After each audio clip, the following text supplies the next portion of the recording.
안녕하세요. 금손 한의사 김정현입니다. 제가 지난번 영상에서 담적이라는 것이 대체 뭔지, 또 구체적으로는 어떤 증상으로 표현되는지에 대해 좀 자세히 말씀을 드렸는데요.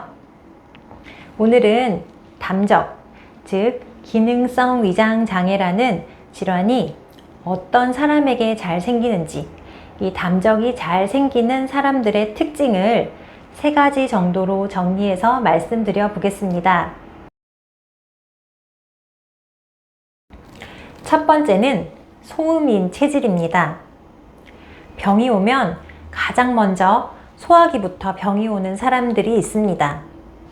동무 이재마 선생은 사상의학에서 이런 사람들을 소음인으로 분류하고 소음인의 정의를 신대 비소한 사람이라고 했습니다. 글자 그대로 하면 신장은 크고 비장은 작다라는 뜻인데, 생식과 관련된 기능은 뛰어나지만 상대적으로 소화와 관련된 기능은 약한 사람이다 라는 의미입니다. 소화 기능이라는 것은 입에서 항문까지 전체 위장관의 전반적인 소화 능력을 의미하는데, 소음인들은 이 위장관 통로 자체가 좁은 편입니다. 또 음식물을 위에서부터 아래로 쭉쭉 짜주는 위장관 운동성도 약한 편입니다. 그리고 위에서는 위산과 단백질 소화 효소가 분비되고, 또 소장에서는 다른 여러 가지 소화 효소들이 분비되게 되는데, 이런 분비 능력 자체도 조금 약한 편입니다. 또 소음인들은 위장관이 극도로 민감해서 조금만 신경을 쓰거나 혹은 조금만 컨디션이 떨어져도 위장관이 굳어지면서 소화액의 분비가 급격히 줄어드는 편입니다. 이런 소음인들은 조금만 과식을 한다거나 혹은 기름진 음식을 먹거나 혹은 좀 급하게 먹거나 혹은 조금 불편한 분위기에서 식사를 해도 금방 체하고 또 쉽게 설사를 하고 하는 편입니다. 다음은 스트레스입니다. 우리가 밥을 먹고 나면 이제 밥 먹었으니까 소화해야겠다 라고 생각을 하지 않더라도, 심지어는 밥을 먹었다는 사실을 잊어버림에도 불구하고 위에서 소장에서 대장에서는 저절로 소화 과정이 일어나게 됩니다. 이렇게 저절로 일어나는 과정을 자율신경계의 지배를 받는 운동이다 라고 하는데, 자율신경계라는 것은 긴장과 이완의 균형이 아주 중요합니다.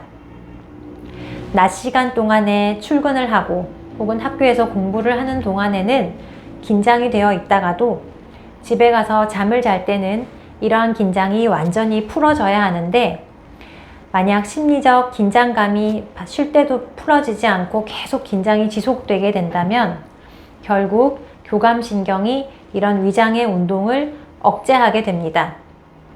이렇게 만성적인 스트레스나 심리적 긴장이 충분히 이완되지 않고 지속되게 되면 결국 소화기관에 문제가 생기게 되는 것입니다.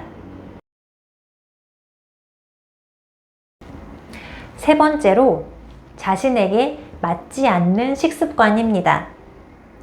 제가 앞에서 소음인에 대해 말씀을 드렸는데요. 이 소음인들은 다른 표현으로 위장이 냉한 체질이다 라고도 합니다. 이렇게 위장이 냉한 체질인 분들은 위장을 따뜻하게 해주는 것이 아주 중요합니다. 당연히 차가운 음료나 온도를 차갑게 해서 먹는 음식은 별로 좋지 않습니다. 만성적으로 소화가 잘 안 되는 분들이 가장 많이 드시는 게 양배추즙이나 아침에 양배추를 갈아 드시는 분들이 많이 계신데요. 양배추는 위염증이나 위궤양 치료제로 아주 효과가 좋다고 알려져 있습니다. 하지만 위에 염증이 없고 궤양성 질환이 아니라 단지 위장이 약하고 위장 기능이 떨어지는 분들에게는 이 생과일, 생야채 등이 별로 맞지 않을 수도 있습니다. 야채가 몸에 좋다고 해서 아침 식사로 냉장고에서 바로 꺼낸 사과나 당근 같은 것들을 갈아서 드시는 분들이 많이 계신데요.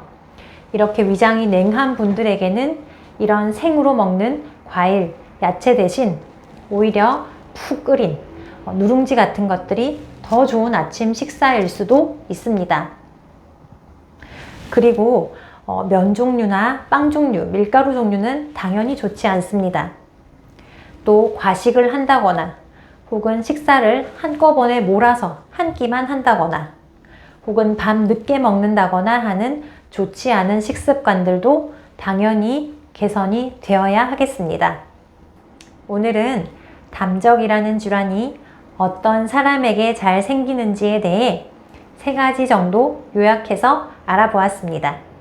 감사합니다.